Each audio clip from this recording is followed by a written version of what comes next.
दूसरों को नसीहत खुद मियां फसीहत, ये मुहावरा तो आपने अक्सर सुना होगा, मगर इसकी हकीकी मिसाल फेस्को में भी मिल जाएगी। बिजली चोरी पकड़ने वाले बिजली चोर निकले। जी हां, बिजली की तकसीमकार कंपनियों की सरकारी कॉलोनी में बड़े पैमाने पर बिजली चोरी रिपोर्ट हुई है। बुलेटिन का आगाज करेंगे पीपीएमसी की जायजा रिपोर्ट से, जिसमें कई अहम हकाइक मंजर आम पर आए हैं। रिपोर्ट के मुताबिक डिस्कोस की दीगर कॉलोनियों के अलावा ग्रिड स्टेशन कॉलोनी में मकीन मुलाजिमीन कुंडा सिस्टम से कर रहे हैं। आपको बता रहे हैं, बिजली चोरी पकड़ने वाले बिजली चोर निकले। बिजली की तकसीमकार कंपनी की कॉलोनी में बड़े पैमाने पर बिजली चोरी पकड़ी गई। पीपीएमसी की जायजा रिपोर्ट हकाइक सामने ले आए। डिस्कोस और दीगर कॉलोनीज में कुंडा सिस्टम से बिजली चोरी की जा रही है। फेस्को की सरकारी कॉलोनीज में भी बिजली चोरी का सिलसिला जारी है। प्राइवेट अफराद भी मकीन हैं, डिस्कोस मुलाजिमीन में मुआवनत कर रहे हैं। पीपीएमसी के डिस्कोस की सर्वेलियंस एंड इंटेलिजेंस को सर्वे की हिदायत। नवंबर तक सर्वे टीमें बिजली चोरी से मुतालिक रिपोर्ट फराहम करेंगी। आपको बता रहे हैं, बिजली चोरी के हवाले से बिजली चोरी पकड़ने वाले चोर निकले। बिजली की तकसीमकार कंपनी की सरकारी कॉलोनी में बड़े पैमाने पर बिजली चोरी रिपोर्ट हुई है।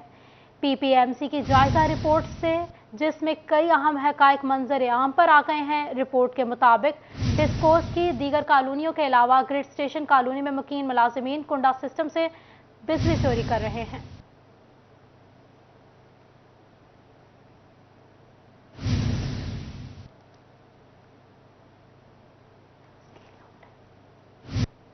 अब आपको बताएं, फैसलाबाद में 24 घंटे के दौरान 64 वारदातें रिपोर्ट हुई हैं। शहरियों को 24 मोटरसाइकिलों से महरूम कर दिया गया, 4 छीन ली गईं। आपको बता रहे हैं, राजधानी की 25 और घर से चोरी की 1 वारदात रिपोर्ट हुई। चोरी की 24 और मवेशी चोरी की 2 वारदातें रिपोर्ट हुई।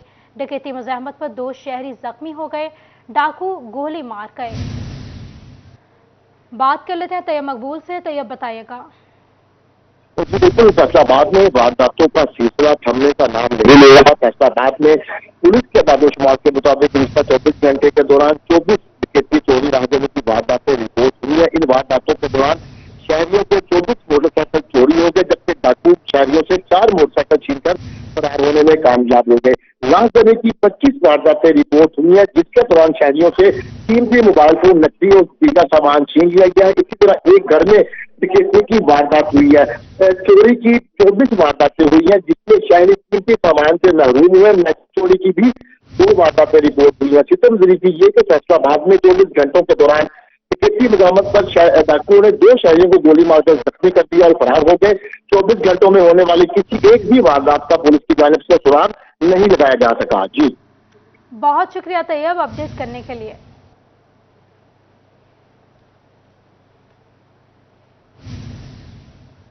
फैसलाबाद में हाजियाबाद में सुई गैस का काल पड़ गया। सुई गैस भी नायाब हो गई। बच्चे स्कूल और बड़े बगैर नाश्ते के दफातर जाने पर मजबूर हैं। सुई गैस की शदीद लोड शेडिंग की वजह से हाजियाबाद की रिहायशी खवातीन महकमा सुई गैस पर फट पड़ी हैं। आपको बता रहे हैं, सुई गैस की लोड शेडिंग के हवाले से हाजियाबाद में सुई गैस का काल पड़ गया। हाजियाबाद में सुई गैस की कमी है। सुई गैस नायाब हो गई। बच्चे स्कूल और बड़े बगैर नाश्ते के दफातर जाने पर मजबूर हैं। हाजियाबाद की रिहायशी खवातीन महकमा सुई गैस पर फट पड़ी हैं।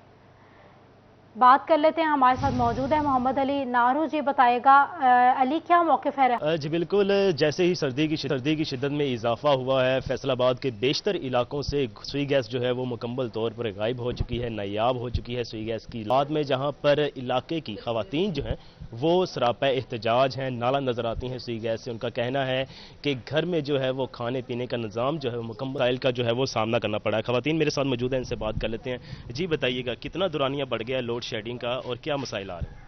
हमें तो लगता था कि मतलब गर्मियों में, हालांकि सर्दी के मौसम में गैस देनी चाहिए। बच्चे बड़े फ्लू बुखार जुकाम होता है तो, लेकिन गैस नहीं आती। सुबह बच्चे भूखे स्कूल गए हैं। अब मेरी बच्ची का वहाँ पे दिल घबरा गया है। दूसरी बच्ची उसको छोड़ने आई है। बच्चों की पढ़ाई का हर्ज होता है। अब छोटे छोटे हमारे घर हैं, हम यहाँ पे आग भी नहीं जला सकते। तो ये महकमा गैस को चाहिए था, ये सुई गैस को इतने लंबे लंबे गैस हम इस्तेमाल नहीं कर सकते। अफसोस की बात है वैसे महकमा सुई गैस पे। कितने घंटे का दुरानिया कितना बढ़ गया है? किस वक्त जो है वो गैस आ रही है, जा रही है? दौरानिया का तो कोई शक करता है गैस बंद, जब चूल्हा चलाओ गैस आती है तो बहुत हल्की हल्की, मतलब खाना नहीं बनता, चाय नहीं बनती, प्रॉब्लम होता है। कोई हमें पता हो कि 1 घंटे की या 2 घंटे का अगर करनी है, कोई मजबूरी टाइम पे नहीं है, नाश्ते के टाइम पे नहीं है, रात के टाइम पे नहीं है।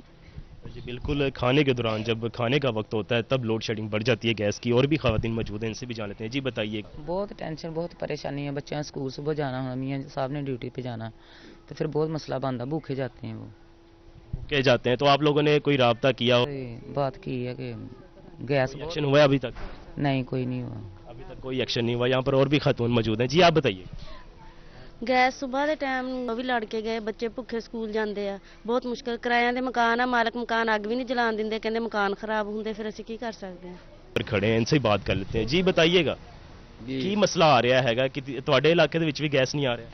जी अफसोस की बात ये है, अगर जब सुबह का नाश्ता बनाना होता है, बच्चों ने स्कूल जाना होता है, उसी वक्त गैस बंद होती है। शाम के वक्त जब खाना पकाने का ये कैसे बिल्कुल जो वक्त होता है खाने का, एन वक्त पर गैस की लोड शेडिंग हो जाती है, जिसकी वजह से बर वक्त खाना भी नहीं बन पाता, बाहर से खाना और दरख्वास्त करते नजर गैस आते हैं। पूरी क्यों नहीं है, खवातीन फट पड़ी हैं। अली अपडेट कर रहे थे, बहुत शुक्रिया अली आपका। तांदावाला में शहरी गैर एलानिया लोड शेडिंग से शदीद परेशान है, बाजारों से महंगे खाने खरीदने पर मजबूर है। बात कर लेते हैं, हमारे साथ मौजूद हैं गुलरेज इकबाल भट्टी। जी बताइएगा गुलरेज। जी बिल्कुल, मौसम सरमा की आमद है और उसके साथ गैस की लोड शेडिंग की बात करें तो तांदलेवाला शहर में गैर इलानिया गैस लोड शेडिंग ने जो है आवाम का जीना दो भर कर दिया है। शहरी इंतहाई तंगो परेशान है, अमूरे खानादारी मुतासर होकर रह गई है, कारोबार जो है वो गैस पर चलने वाले वो मुतासर होकर रह गए हुए। गैर इलानिया लोड शेडिंग के हवाले से मेरे साथ यहाँ पर कुछ शहरी मौजूद है, उनसे बात करते हैं। बताइएगा, गैस की लोड शेडिंग जो है गैर इलानिया जारी है, क्या कहेंगे इस हवाले से? Thank you city 41। बिल्कुल, ये गैर एलानिया लोड शेडिंग से कारोबार का नुकसान तो हो रहा है, लेकिन सबसे बड़ा मसला जो दरपेश आ रहा है, हमारे बच्चे जब स्कूल जाते हैं तो वो नाश्ता करके नहीं जा पा, और बड़े जो ऑफिस में जा रहे हैं उनको भी नाश्ता नहीं मिल रहा है। जब मार्केट से नाश्ता लेते हैं तो वो नाश्ता बहुत महंगा होता है। अब ये कोई नोट कि फलां टाइम पे गैस होगी नहीं होगी, और लकड़ी भी बहुत महंगी है, तो ये बहुत ज़्यादा मुश्किल है। अब जब हम सिलेंडर की बात करें तो सिलेंडर भी पहुंच से बाहर है कि गरीब आदमी तो सिलेंडर भी नहीं अफोर्ड कर सकता। तो इसलिए मेरी इंतज़ामिया से अपील है, गवर्नमेंट जो और जो सुई गैस के आला हुकाम है उनसे मेरी गुजारिश है कि काइंडली मेहरबानी फरमाकर इसका कोई टाइम फ्रेम दें, ताकि गरीब आदमी उस हिसाब से अपनी चीज़ों को हैंडल टैकल करे। तो ये मेरी गुजारिश। जी बिल्कुल, जो है वो तांदलेवाला के शहरियों का ये कहना है कि जो गैस की गैर इलानिया लोड शेडिंग का सिलसिला जारी है, उस पर जो है वो लोड शेडिंग के बायस तांदावाला के शहरी इंतहाई परेशान है। गुलरेज अपडेट कर रहे थे, बहुत शुक्रिया गुलरेज आपका। तांदावाला के तरह चिन्योट में भी गैस की बंदिश जारी है। चिन्योट में गैस की बंदिश से घरेलू सारिफीन के साथ साथ होटल से वाबस्ता अफराद भी मुतासर होने लगे हैं। बात कर लेते हैं वकार घुमन से। वकार बताइएगा इस हवाले से। मौसम शुरू होते ही चिन्योट शहर के मुख्तलिफ इलाकों से गैस की बंदिश की जो शिकायत हैं वो आना शुरू हो चुकी हैं। घरेलू सार्फिन के साथ साथ जो कमर्शियल सार्फ हैं वो भी परेशान हैं। खास तौर पे जो होटल के कारोबार से वाबस्ता हैं वो बड़े परेशान हैं। उनका ये कहना है कि गैस अब बिल्कुल नहीं आ रही, और जो सिलेंडर हैं गैस के वो इस्तेमाल करते हैं तो अखराजात पूरे नहीं होते। इस वक्त हम एक होटल पर मौजूद हैं, हमसे बात करते हैं। गैस आ रही है, अगर नहीं आ रही तो किस तरह गुजारा कर रहे हैं? गुजारा कर रहे हैं सर जी, बस वक्त गुजार रहे हैं। सिलेंडर बहुत महंगे हैं और बड़े परेशान हैं जनाब। नाश्ते के टाइम सुबह गैस होता ही नहीं है, ना शाम को होता है, ना 8 बजे होता है, 9 बजे होता है। बड़े परेशान हैं जनाब, मेहरबानी करो गैस का कोई इंतज़ाम किया जाए। और कुछ और कारीगर भी यहाँ पर मौजूद हैं जो तंदूर पर मौजूद होते हैं। गैस के बगैर किस तरह काम कर रहे हैं? महंगा नहीं पड़ रहा? गैस तो फिलहाल महंगा पड़ रहा है, पर लादा में बहुत तकलीफ हो रही है। आँख में दर्द होता है धुएं की वजह से। गैस लकड़ बहुत महंगी है, लादा गैस की जो है ना जल्द से जल्द उम्मीदवार। घरों में भी गैस नहीं आ रही? नहीं, घरों में भी नहीं आ रही, बड़ी परेशानी बनती है। सुबह भी, शाम को भी, दोपहर को भी खाना गैस ही नहीं होता, क्या करें? दिन रात परेशानी? या बहुत परेशानी जी, गैस बिल्कुल ही नहीं आ रहा। गैस ना होने की वजह से लोगों का ये कहना है कि दिन रात परेशान है, और गैस पूरी करें। खाने अपडेट कर रहे थे, बहुत शुक्रिया आपका। खाद भी महंगी, बीज भी महंगे, फैसलाबाद के किसान मसाइल में घिर गए। बीजों और खाद पर फिलफोर सब्सिडी दी जाए, किसानों की दुहाई। बात कर लेते हैं अब्दुल रहमान से। जी बताइएगा अब्दुल रहमान। बात करें गंदम के हवाले से तो एक जानब जहाँ पर हुकूमत की पॉलिसी है कि गंदम ज़्यादा से ज़्यादा लगे, दूसरी जानब हुकूमत की जानब से जो तवज्जो मरकूज़ नहीं की जा रही, बीजों पर सब्सिडी नहीं मुहैया हो रही, इसके अलावा खादों पर सब्सिडी नहीं मुहैया अमलन हो रही, हुकूमत की जानब से सिर्फ ऐलानात किए गए। तो इस हवाले से फार्मर्स रहनुमा हमारे साथ मौजूद है, जनरल सेक्रेटरी अंजुमन काश्तकारान, उनसे इसी हवाले से बात करते हैं। राना मोहम्मद खान साहब, बताइएगा किन मसाइल का सामना है। बिस्मिल्लाहिर्रहमानिर्रहीम। अब्दुर्रहमान भाई, सबसे पहले हम शुक्रगुजार हैं सिटी 41 के कि हमेशा इन्होंने किसानों की आवाज़ ऐवान बाला तक पहुँचाई। देखिए, पाकिस्तान एक ज़रई मुल्क है और ज़रई अजनास में सबसे अहम गंदम है। इसको अगर आप एक कौमी फसल का दर्जा दे तो ये भी झूठ नहीं होगा। तो देखिए, इसमें बुनियादी चीज़ बीज की है। जो अहमियत बीज की है, अगर उसमें गवर्नमेंट ने सब्सिडी अनाउंस की है 1200 रुपया पर बैग, और अगर वो किसानों को नहीं मिल रही है और खाली वो ज़ुबानी कलामी है, कागजात की हद तक है, तो हम इसकी शदीद मजम्मत करते हैं। और जिस तरह सैलाब आया है और उस वजह से जो गुज़ाई अजनास में मुश्किलात आएंगी। बहुत शुक्रिया अब्दुल रहमान।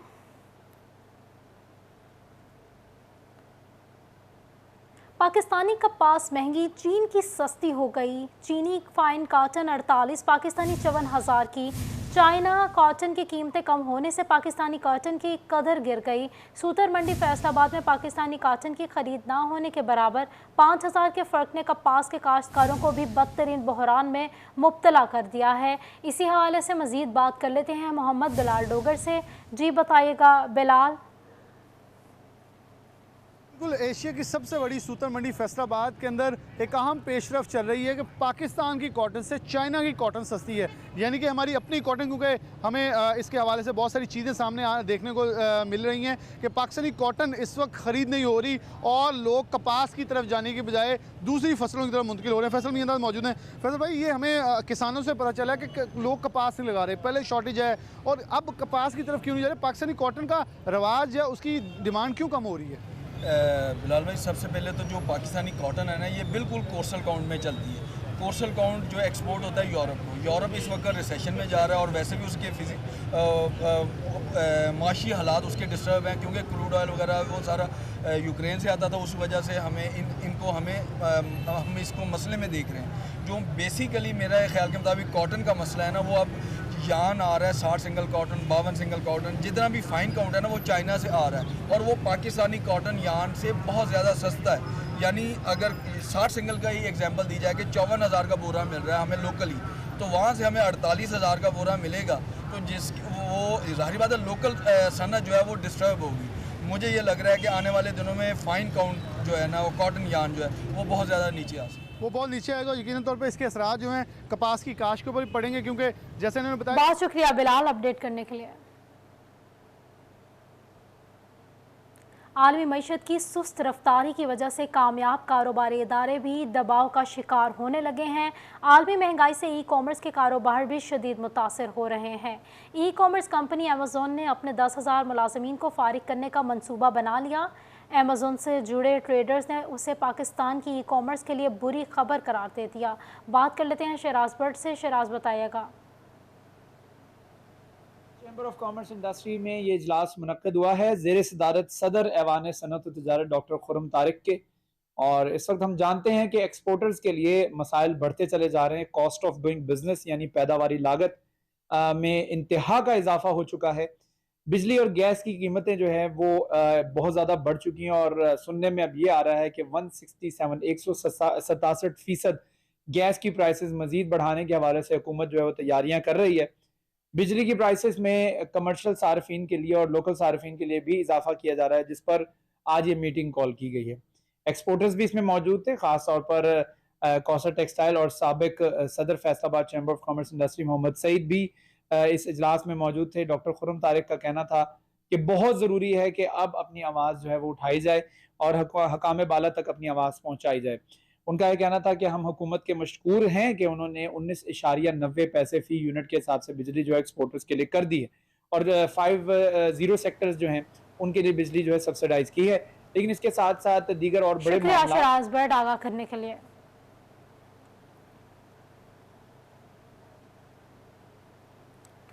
पंजाब एग्जामिनेशन कमीशन का फैसलाबाद समेत सूबा भर के डिविजनल पब्लिक स्कूल्स और प्राइवेट स्कूल्स में क्वालिटी एजुकेशन टेस्ट करने का फैसला। सीओज एजुकेशन से डीपीएस और निजी स्कूल्स का डेटा मांग लिया गया। दूसरी से 7वीं क्लास तक के बच्चों से फरवरी 2023 में लार्ज स्केल असेसमेंट टेस्ट लिया जाएगा। निजी स्कूल्स के बच्चों से इंग्लिश, उर्दू, रियाजी और जनरल साइंस का टेस्ट लिया जाएगा। बात कर लेते हैं जहांगीर अशरफ से, मौजूद है हमारे साथ। जी बताइएगा जहांगीर, इस टेस्ट के हवाले से। कमीशन ने सरकारी स्कूलों के बाद अब तमाम डिविजनल पब्लिक स्कूल्स और प्राइवेट स्कूल्स का लार्ज स्केल असेसमेंट टेस्ट लेने का फैसला किया है ताकि प्राइवेट सेक्टर में क्वालिटी एजुकेशन को मुहैया किया जा सके। इस हवाले से मालूमात जो हैं वो सीओ एजुकेशन से मांग ली गई हैं। फरवरी 2023 में ये टेस्ट लिया जाएगा प्राइवेट स्कूल से, जिसमें बिलखसूस तमाम ही डिविजनल पब्लिक स्कूल्स शामिल होंगे और इसके साथ साथ प्राइवेट सेक्टर से फहरिस्तें मांगी गई हैं कि किन स्कूल्स की असेसमेंट की जाना है। पहले पायलट प्रोजेक्ट के तौर पर मखसूस स्कूल जो है उनको सिलेक्ट किया जाएगा, जिसमें आधे चेन सिस्टम से होंगे और आधे बगैर जो चेन सिस्टम के स्कूल चलाए जा रहे हैं वो होंगे, जबकि इन्हीं में 50% स्कूल बॉयज़ के होंगे और 50% स्कूल जो हैं वो गर्ल्स के होंगे। जबकि दूसरी से 7वीं जमात तक के बच्चों का टेस्ट लिया जाएगा लार्ज स्केल असेसमेंट, जो कि क्वालिटी ऑफ एजुकेशन चेक किया जाएगा प्राइवेट सेक्टर में, जिसमें बच्चों से इंग्लिश, उर्दू, मैथ और जनरल साइंस के जो क्वेश्चंस हैं। जहांगीर, बहुत शुक्रिया आपका।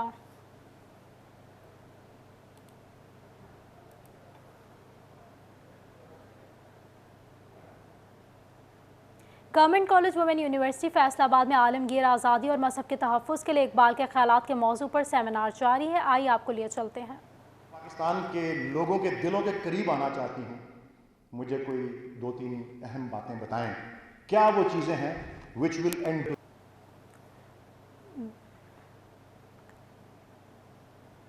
Government college women university Faisalabad में आलमगीर आज़ादी और मजहब के तहफ़्फ़ुज़ के लिए इकबाल के ख़यालात के मौजू पर सेमिनार जारी है। पाकिस्तानी ड्रेस, फिर प्रिंसेस के ऑफिस की तरफ से पाकिस्तान के टॉप जो फैशन डिज़ाइनर्स हैं उनसे राब्ते हुए, उन्होंने जाएगा वो, क्योंकि ये सारी तैयारी तो 3-4 माह पहले शुरू होगी, तो उन्होंने आए, उन्होंने मेजरमेंट्स ली होंगी, लिबास तैयार हुआ होगा, सब कुछ वो तो हुआ ही। दूसरा मशवरा जो शहजादी डायना को दिया गया वो ये था कि जब आप पाकिस्तान में हो तो जहाँ भी कहीं आपको कोई ना कोई तकरीर करने की बारी आए तो हज़रत अल्लामा इकबाल का कोई ना कोई कलाम, उनका कोई हवाला, उनका कोई ना कोई शेर जो है वो जरूर करना है। अब मैंने कहा था ना अंग्रेजी की इस बात को आपसे शेयर करने से पहले मैं उर्दू का वो शेर डायना वाला। वुमेन यूनिवर्सिटी फैसलाबाद में आलमगीर आज़ादी और मजहब के तहफ़्फ़ुज़ के लिए इकबाल के ख़यालात के मौजू पर सेमिनार जारी है। फैसलाबाद में दिल के मरीजों के लिए बड़ी खबर सामने आई है। इंस्टीट्यूट ऑफ कार्डियोलॉजी अस्पताल में मुखय्यर हजरात के ताउन से 15 करोड़ रुपए की लागत से चौथी मंजिल बनाने का फैसला। मंसूबे के तहत अस्पताल में 65 बेड्स का इजाफा होगा। बात कर लेते हैं अज़ादार हुसैन से। जी बताइएगा अज़ादार। आज बिल्कुल फैसलाबाद दिल के अमराज में मुब्तला मरीज़ों के लिए अच्छी खबर है। मुखय्यर हजरात की जानिब से यहाँ पे एक वार्ड बनाने के हवाले से ऐलान किया गया है, जिससे जो है वो तकरीबन 65 बेड का इजाफा होगा। इस तरह मजमूई तौर पर फैसलाबाद इंस्टीट्यूट ऑफ कार्डियोलॉजी अस्पताल में कितने बेड हो जाएंगे, हमारे साथ medical superintendent institute of cardiology अस्पताल डॉक्टर मोहम्मद साहिद साहब मौजूद, उनसे जानते हैं। डॉक्टर साहिद साहब बताएं, कब से इस पर काम शुरू हो रहा है? अस्सलाम वालेकुम जी, ये बड़ी अच्छी बात है कि हमारे कुछ फिलैंथ्रेपिस्ट ने ये इरादा ज़ाहिर किया है, बल्कि हमसे MOU साइन करने आ रहे हैं वो अगले दिन। तो हमें 65 बेडेड एक कार्डियोलॉजी वार्ड 4th फ्लोर पे बना के देंगे, जिससे हमारी कैपेसिटी में इजाफा होगा, इंफ्रास्ट्रक्चर बेहतर आएगी और टोटल बेड हमारे 315 हो जाएंगे। पहले हमारे 250 बेडेड हैं, अब 65 ऐड करके 315 हो जाएंगे। तो इससे दिल के मरीज़ों को भी सहूलत होगी, थोड़ा सा इमरजेंसी पे हमारा बर्डन भी शेयर होगा। और मैं गवर्नमेंट से फिर अपील करूँगा कि जितनी हमारी ADPs हैं वो हमारी जल्द अज जल्द अप्रूव की जाएँ ताकि हम उन पे काम कर सकें। तकरीबन इसके मनसूबे के ऊपर कितनी लागत आएगी सर? जी, इस पे कम से कम जो 15 से 18 करोड़ के दरमियान लागत आएगी। सिर्फ ग्रे स्ट्रक्चर का ये मंसूबा है, बाकी जो इंस्ट्रूमेंट वगैरह हैं वो अलहदा वो देंगे। 65 बेड्स का इजाफा किया जाएगा, टोटल तादाद 315 हो जाएगी। आजादार बता रहे थे, बहुत शुक्रिया आपका। फैसलाबाद में सोशल वेलफेयर और बैतुल माल पंजाब के इदारे दारुल अमान को तामीरी कामों के लिए 4 करोड़ के फंड्स जारी। बात कर लेते हैं मरियम रजा से। मरियम बताएगा इन फंड्स के हवाले से। जी बिल्कुल, सोशल वेलफेयर के इदारे दारुल अमान को जो है फ़ंड्स जारी हो गए हैं, जिसके तहत यहाँ पर रहने वाली ख़वातीन जिनको यहाँ पे पनाह दी जाती है उनके लिए प्रॉपर कमरे, हॉल और उसके साथ साथ जिम बनाया जाएगा, ताकि यहाँ पर रहने वाली ख़वातीन जिनको यहाँ पे सहारा दिया जाता है उनको प्रॉपर और अच्छा घर जो है रहने के लिए दिया जाए, ताकि उनके मसाइल के साथ साथ उनके दूसरे मसाइल जो हैं उनको भी हल किया जा सके। इस वक्त मेरे साथ दारुल अमान की क्लिनिकल साइकोलॉजिस्ट मौजूद हैं, उनसे बात करते हैं, पूछते हैं। मैम मुझे बताइएगा कि ख़वातीन को यहाँ पर जो है पनाह दी जाती है, उनके लिए फ़ंड्स जारी कर दिए गए हैं, सोशल वेलफेयर का एक अच्छा इनिशिएटिव है। क्या कहेंगी कि कितने फंड्स जो हैं वो जारी हुए हैं, ख़वातीन को यहाँ पे कौन कौन सी सहूलत जो है वो दी जाएंगी? राइट, अस्सलाम वालेकुम मरियम। सबसे पहले बहुत शुक्रिया कि आप यहाँ पे तशरीफ़ लेके आई। मेरा नाम जवाहर एहसान है और मैं दारुल अमान में 2016 से जो है एज ए क्लिनिकल साइकोलॉजिस्ट सर्व कर रही हूँ। जो सवाल आप पूछना चाह रही हैं और जिसके मुतालिक मैं आपको मुझे बताते हुए बड़ी खुशी हो रही है, दारुल अमान 1973 से आई गेस हाँ जी इस्टेब्लिश हुआ है। With the passage of time बहुत सारी बेहतरियाँ आती रहीं। अभी भी हम लोगों ने कोशिश की हुई थी 2016 से ऑनवर्ड, जितने टाइम से मैं देख रही हूँ यहाँ पर काफ़ी कुछ है। और अगर स्पेस नहीं भी थी तो हम लोगों ने उसको पार्टीशंस में ला के कोशिश की है कि हर चीज़ का जो है एक स्टेशन बनाया जाए। जैसे बच्चों का लिविंग रूम है, ख़वातीन के लिए कोई एक्टिविटी रूम है, सर्विस प्रोवाइडर रूम है। लेकिन चूँकि टाइम के साथ साथ स्ट्रेंथ बढ़ती जा रही है, हमारे पास 50 बेड की कैपेसिटी मौजूद थी। लेकिन जब हम मंथली प्रोग्रेस रिपोर्ट को कंपाइल करते हैं या हमारा बाय एनुअल या एनुअल डाटा देखते हैं तो रिकॉर्ड होता है कि हमारे पास 50 से ज़्यादा स्ट्रेंथ रिकॉर्ड हुई है पूरे साल के अंदर। ये 93 तक भी फंड जारी कर दिए गए हैं। मरियम बताएं थे, बहुत शुक्रिया मरियम आपका। जंग में सरकारी और निजी इदारों के लिए कुल अफरादी कुव्वत का 3% माजूर अफराद भी मुलाजमत पर रखना ज़रूरी है। 3% का कोटा ना पूरा करने वाले महकमा सोशल वेलफेयर को फीकस अदायगी करने के पाबंद हैं। बात कर लेते हैं रमज़ान मिर्ज़ा से, हमारे साथ मौजूद हैं। जी रमज़ान बताएगा इस हवाले से। जी बिल्कुल, इसका मतलब ये है कि अगर कहीं पर 100 अफराद जो हैं मुलाजमत कर रहे हैं तो उनमें 3 अफराद जो हैं वो खसूसी होंगे जो माजूर अफराद होंगे। अगर किसी महकमे के अंदर 2 अफराद हैं और 3 का कोटा नहीं पूरा किया गया तो एक फर्द की तनख्वाह मुतलका कंपनी या मुतलका इदारा जो है वो सोशल वेलफेयर को अदा करेगा। और अगर तादाद वहां पर सिर्फ एक है स्पेशल पर्सन की तो वो 2 अफराद की तनख्वाह जो है महकमा सोशल वेलफेयर के हवाले करेगा, जिसको महकमा सोशल वेलफेयर जो है वो रजिस्टर्ड ऐसे अफराद, ऐसे पर्सन जो कि स्पेशल हैं, माजूर हैं, उनको जो है वो उनकी माली मुआवनत कर सकेगा। इस हवाले से महकमा सोशल वेलफेयर की जानिब से डिवीजन भर में स्क्रीनिंग का अमल जो है वो जारी है, जिसका बुनियादी तौर पर मकसद सिर्फ यही है कि रजिस्टर्ड अफराद को जो है वो माली मुआवनत जो है वो फराहम की जा सके। इस हवाले से जरूरी है कि जितने भी मुतलका महकमे हैं वो दुरुस्त कवायद जो है वो सोशल वेलफेयर को दें, ताकि इस कार्य खैर में जो है वो मुतलका कंपनीज और इदारे जो है वो अपना हिस्सा डाल सकें। जी शुक्रिया रमजान अपडेट करने के लिए। टोबा टैक्सिंग में महकमा फेस्को ने पूरे सर्कल के लिए मटीरियल जारी कर दिया है। सर्कल के लिए 479 नए बिजली के पोल भी फ्राहम कर दिए गए हैं। बात कर लेते हैं मुबशर हसन नकवी से। जी बताइएगा मुबशर। टोबा टैक्सिंग, गोजरा, पीर महल, कमालिया और झंग के ऐसे इलाके जहां पर बिजली की तारें ज़मीन के करीब लटकती हैं, वहां पर आज तक बिजली के पोल नहीं लगाए जा सके। इन इलाकों में रहने वाले अफराद के लिए अच्छी खबर सामने आई है कि फेस्को ने इन तमाम तर इलाकों में बिजली के नए पोल फ्राहम कर दिए हैं। मजमूई तौर पर 479 बिजली के नए पोल जो है वो फ्राहम किए गए हैं। इसी वाले से फेस्को झंग सर्कल के सुपरिटेंडिंग इंजीनियर फैसल रजा मार्थ का ये कहना है कि ये पोल जो है वो मुतलका एक्शंस को फ्राहम कर दिए गए हैं। इन एक्शंस को हदायत की गई है कि फिलफौर इन तमाम तर इलाकों में बिजली के इन नए खंभों को लगाया जाए। पुराने खंभे जो टूट चुके थे उनको भी तब्दील किया जाए। अगर बात की जाए टोबा टैक्सिंग की तो गोजरा, पीर महल और कमालिया समेत टोबा टैक्सिंग में मजमूई तौर पर 278 बिजली के नए पोल फ्राहम किए गए हैं। और अगर झंग की बात की जाए कि झंग डिवीजन 1, झंग डिवीजन 2 और सुल्तान बाऊ डिवीजन के लिए मजमूई तौर पर 201 नए खंभे जो है वो फ्राहम किए गए। इस हवाले से सुपरिटेंडिंग इंजीनियर फैसल रजा मार्थ का कहना है कि खंभों के साथ साथ मटेरियल भी फ्राहम। मुबशर अपडेट कर रहे थे, बहुत शुक्रिया मुबशर आपका। पीर महल में वकला की जानिब से कमिश्नर पर मुबैना तशद्दुद का मामला। वकला की दरख्वास्त जमानत कबल इस गिरफ्तारी पर दहशतगर्दी कोर्ट में समाअत। बात कर लेते हैं हाशिर वरायत से। हाशिर बताएगा इस हवाले से। बिल्कुल, पीर महल के अंदर वकला की जानिब से असिस्टेंट कमिश्नर पर तशद्दुद का ये मामला है। वकला पर 780A के तहत जो है वो दहशतगर्दी की दफात के तहत जो मुकदमा है वो दर्ज किया गया था और वकला की जानिब से इस पर जो है वो दरख्वास्त जमानत कबल इस गिरफ्तारी जो है वो दायर की गई थी, जिस पर आज जो समाअत है वो फैसलाबाद जो स्पेशल अदालत है एंटी टेररिस्ट उसके अंदर जो है इसकी समाअत हुई है, जहाँ पर जो वकला नौ वकला जिनकी जानिब से दरख्वास्त जमानत कबल इस गिरफ्तारी जो है वो दायर की गई थी वो वकला अदालत के अंदर पेश हुए और अदालत की जानिब से जो वकला की दरख्वास्त जमानत है उसमें सोमवार 21 तारीख तक की जो तुसी है वो कर दी गई है। इस हवाले से जो वकला की जानिब से अदालत के अंदर दरख्वास्त जमानत कबल इस गिरफ्तारी दायर की गई थी उसमें वकला की जानिब से ये मौक़िफ़ अख्तियार किया गया था कि उनके खिलाफ जो है वो बेबुनियाद और मनगढ़ंत जो इल्ज़ामात हैं वो लगाए गए हैं, जिसके बाद पुलिस जो है पुलिस की जानिब से दहशतगर्दी की दफात के तहत एक गलत मुकदमा जो है वो दर्ज किया गया और हम इसमें मुकम्मल तौर पर बेकसूर हैं, जिसकी वजह से जो मौजूद अदालत है वो मुकदमा के फैसले तक जो है वो हमारी ज़मानत को मंजूर करे। उसके साथ साथ वकला की जानिब से दरख्वास्त में यह भी यकीन दहानी करवाई गई कि वो तफ्तीश के लिए पुलिस को जहाँ भी जिस वक्त भी ज़रूरत होगी वो पुलिस के पास जो है वो बहुत शुक्रिया हाशिर आपका।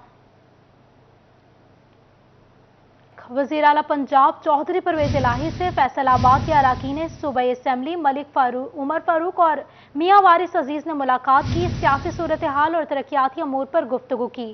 फैसलाबाद में प्रेस क्लब के लिए अराजी फ्राहमी का जायजा लिया गया।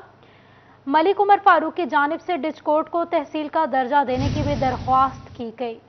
बात कर लेते हैं इमरान असलम से। जी इमरान, बताइएगा मजीद क्या मामूलात ज़ेर बहस आए?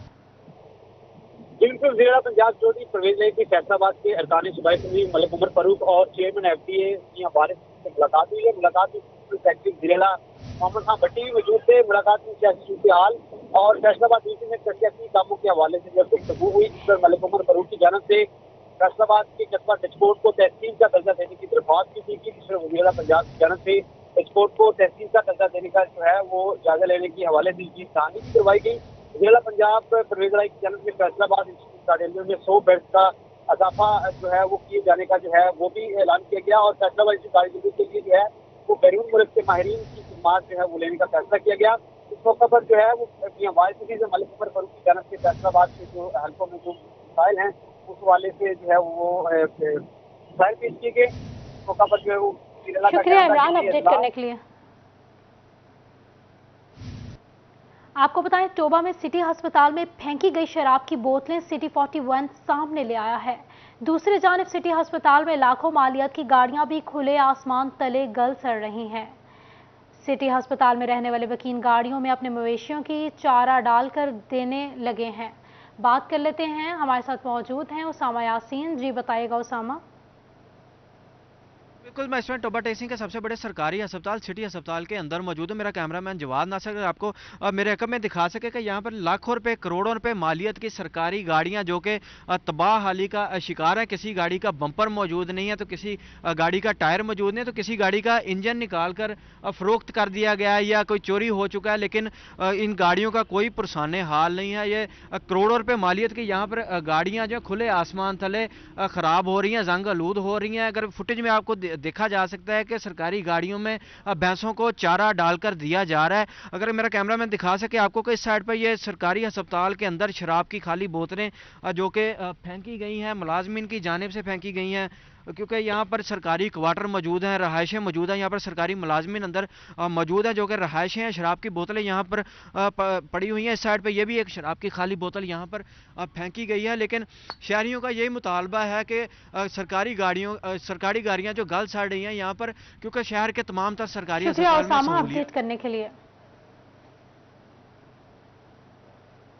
गोजरा कैट आइस टूट गई, डिवाइडर्स भी नाकिस डिजाइनिंग वाले, ट्रैफिक रवानी में मुश्किलात पैदा हो गई। मुतल्लिका इदारों के सरबराहों ने चुप साथ ली। आपको बता रहे हैं गोजरा रोड पर कैट आइस टूट गई, डिवाइडर्स भी नाकिस डिजाइनिंग वाले हैं। बात कर लेते हैं अवैस खान से। अवैस बताइएगा। बिल्कुल जंग के गोजरा रोड का शुमार जो है मसरूफ तरीन शाहराहों में होता है, जिसमें जो है हज़ारों के करीब जो है वो गाड़ियाँ मोटरसाइकिल इस रोड से गुजरती हैं। ताहम इस रोड पर लगाई गई कैट है जो ट्रैफिक की रवानी को बेहतर बनाने के लिए लगाई गई थी, अब वही ट्रैफिक के लिए मुश्किलात का सबब बनने लगी हैं। सवाल से चैम्बर ऑफ स्मॉल इंडस्ट्री के एग्जीक्यूटिव मेंबर इरफान अली मेरे साथ मौजूद हैं, इनसे बात करेंगे। सर बताइएगा कैसे देखते हैं यहाँ पे बलदियाती दौर में लाखों रुपए की मालियत से ये लगाए गए और अब यही मुश्किलात का शिकार हो रहे हैं शहरी से? Thank you city 41। बिस्मिल्लाहिर्रहमानिर्रहीम।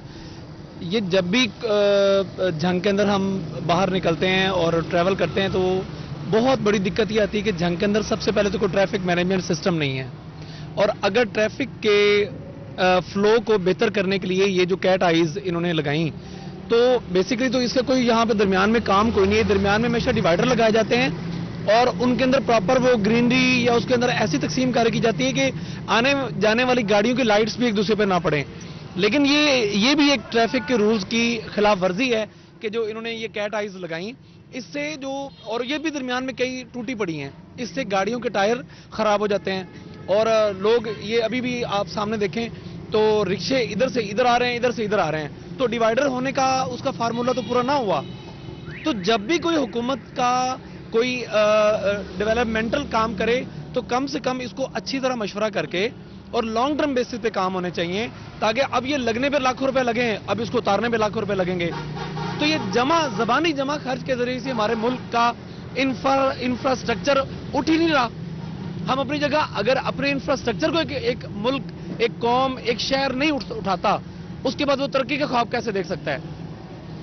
और यहाँ पर हम इसमें अपने लोकल गवर्नमेंट से और अपनी जो इसकी कंसर्न अथॉरिटीज हैं उनसे ये रिक्वेस्ट करेंगे कि इनको फिल फॉर इसको रिमूव किया जाए या इसको रिपेयर किया जाए और इसकी जगह प्रॉपर डिवाइडर्स लगाए जाए। कहने के तौर पर जो है वो कारोबारी अफराद की जाने से भी शुक्रिया अपडेट करने के लिए।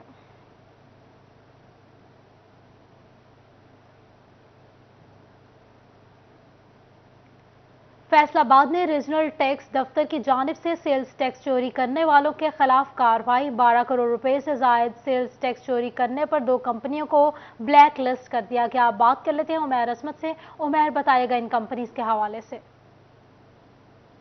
जी, फैसलाबाद रीजनल टैक्स दफ्तर में रजिस्टर्ड 2 टैक्स गुजार कंपनियों की जानिब से कौमी खजाने को सेल्स टैक्स चोरी की मद में 12 करोड़ रुपए से जायद का नुकसान पहुंचाया गया है, जिसमें अब्दुल वहाब इंटरप्राइजेज की जानिब से 7 करोड़ जबकि अजीम इंटरनेशनल एंड को की जानिब से 5 करोड़ 20 लाख रुपए सेल्स टैक्स चोरी की गई। एफपीआर हुक्काम के मुताबिक इस जो टैक्स चोरी है वो माली साल 2018-19 में की गई। इस हवाले से जब इन केसेस का ऑडिट किया गया तो इसमें ये सेल्स टैक्स चोरी सामने आई, जिस पर इन दोनों कंपनियों को नोटिस जारी किए गए, मगर इन दोनों कंपनियों की जानिब से इस पर कोई जवाब नहीं दिया गया, ना ही नोटिस की तामील की गई, जिस पर एफपीआर ने कानूनी कार्रवाई करते हुए इन दोनों कंपनियों को ब्लैक लिस्ट कर दिया है, जबकि इनके बैंक अकाउंट्स भी मुंजमद कर दिए गए हैं। उमैर अपडेट कर रहे थे, बहुत शुक्रिया उमैर आपका। डिस्ट्रिक्ट जेल के बाहर पुलिस का स्पेशल नाका न होने को जेल इंतजामिया ने सिक्योरिटी रिस्क करार दे दिया है। बात कर लेते हैं तैयब मकबूल से। तैयब बताइएगा। डिस्ट्रिक्ट जेल फैसलाबाद को अहम तंसीबात में शामिल करते हुए स्पेशल नाका लगाने के लिए सिफारशात अरसाल की गई हैं। ये सिफारशात डिस्ट्रिक्ट जेल के सुपरडेंट की जानिब से सिटी पुलिस अफसर फैसलाबाद को अरसाल की गई हैं और इस हवाले से 5वां रिमाइंडर भी पुलिस हुकाम को अरसाल किया गया है। 5वें रिमाइंडर में सुपरडेंट डिस्ट्रिक्ट जेल की जानिब से ये इस्तदा करते हुए कहा गया कि डिस्ट्रिक्ट जेल शहर की दीगर सरकारी अहम तंसीबात की तरह एक अहम तंसीबात में शामिल किया जाना नागुज़ीर है, क्योंकि यहाँ पर सिक्योरिटी के मामलात इंतहाई मजबूत बनाना नागुज़ीर है। उनका ये कहना था कि इससे कबल भी 4 बार ये इस्तदा की जा चुकी है, रिमाइंडर और सिफारशात अरसाल की जा चुकी है कि डिस्ट्रिक्ट जेल के बाहर मेन रोड पर नाकाजात स्पेशल किस्म के लगाए जाए, जिस तरह अहम तंसीबात के बाहर स्पेशल नाकाजात लगाए जाते हैं, जहां पर आम लोहे के बैरियर की बजाय सीमेंट के बैरियर, स्पेशल बैरियर यहाँ पर रखे जाएं, पुलिस की नफरी तैनात की जाए। सुपरडेंट की जानिब से मजीद कहा गया कि जेल के अंदर पुलिस गार्ड तैनात है, वहां पर सिक्योरिटी के मामला बेहतरीन है, लेकिन जेल के बाहर स्पेशल नाका फौरी लगाने के मकबूल अपडेट कर रहे थे। बहुत शुक्रिया तैयब आपका। आम इंतखाबात के साथ साथ बल्दियाती इंतखाबात की तैयारियां भी शुरू कर दी गई हैं। महकमा लोकल गवर्नमेंट ने हल्का बंदियों की हिदायत जारी कर दी। टोबा समेत सूबा भर के डिप्टी कमिश्नर्स को मुरासला जारी कर दिया गया। आम इंतखाबात के साथ साथ बल्दियाती इंतखाबात की तैयारियां भी शुरू कर दी गईं। महकमा लोकल गवर्नमेंट ने हल्का बंदियों की हिदायत जारी कर दी। टोबा समेत सूबा भर के डिप्टी कमिश्नर्स को मुरासला जारी कर दिया गया।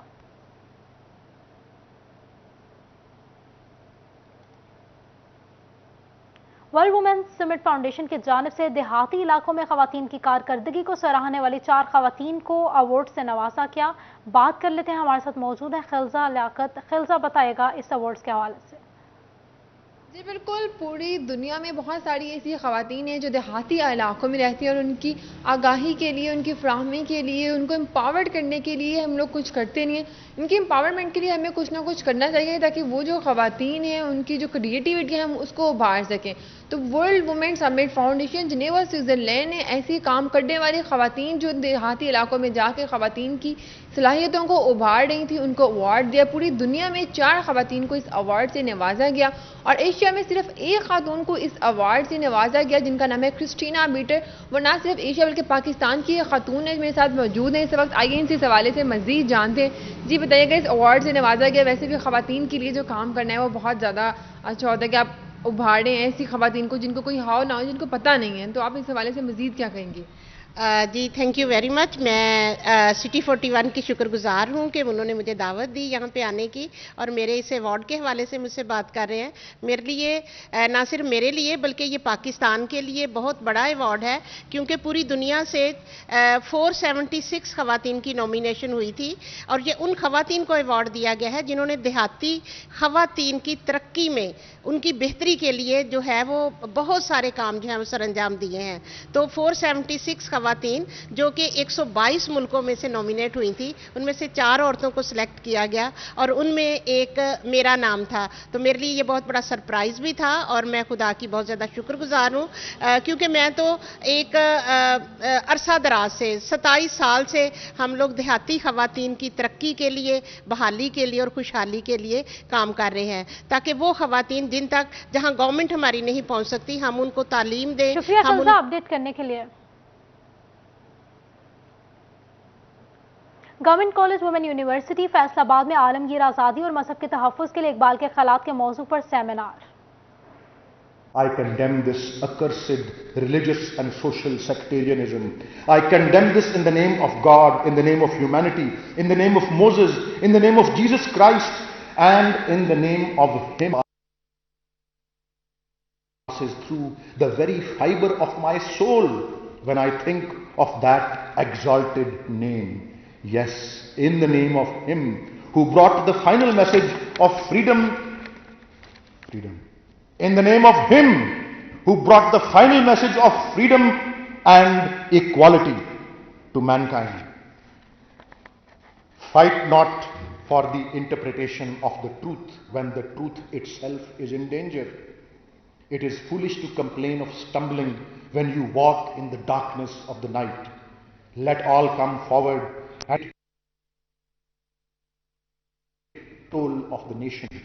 Let the idols of class distinctions and sectarianism be smashed forever. Iqbal के अल्फाज हैं 1910 में एक उन्होंने मकाला पढ़ा था, Islam as a social and political ideal. और मैं अब सबसे आखिर में फिर से शुरू में जहां बात की तसव्वुर और अलामा के अफकार किस तरह से मोल्ड हुए थे, मैं उम्र की एक बात जो है आपको उससे आगाह करना चाहता हूं। ये भी बल्कि 4-5 दिन पहले मैं इस्लामाबाद में एक ज़ियाफ़त पे गया हुआ था। वहाँ 2-3 सफ़ीर थे, एक यूरोपीय मुल्क के, एक ऑस्ट्रेलिया के, एक दो और। तो उनकी तरफ से भी मुझे खूब मेरा तारुफ कराया गया और फिर मेरे तारुफ में अक्सर फिर मेरे ग्रैंडफादर का जिक्र होता है। तो उन्होंने क्या चाहा कि जी हम तर्जुमा पढ़ना चाहते हैं अल्लामा इकबाल का। मैंने कहा जी वो तर्जुमा की भी मैं भेज दूंगा आपको, लेकिन तर्जुमा तो तर्जुमा होता है, वो उसमें वो इम्पैक्ट नहीं होता जो डायरेक्ट अगर आप कोई चीज़ जानते हो, ज़बान जानते हो। तो मैंने कहा जी मैं आपको उनकी अंग्रेज़ी राइटिंग्स भेजूंगा, आप वो पढ़िएगा। तो उनकी अंग्रेज़ी राइटिंग्स में से एक है उनकी आखिरी उम्र की।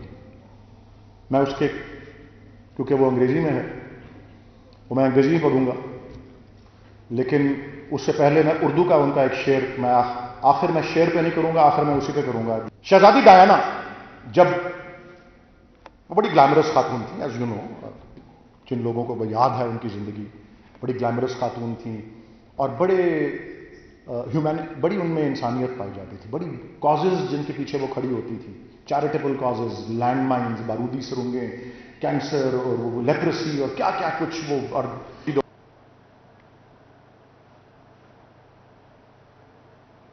और दीगर उनके दुनिया भर में जो जिन कॉजेज़ के लिए, जिन मकासद के लिए वो खड़ी होती थी, उसकी उनकी मशहूरी यही थी कि एक ऐसी शख्स है तो जो ऐसी शख्सियत है। न्यूज़ स्टूडियो से फिल वक्त इतना ही।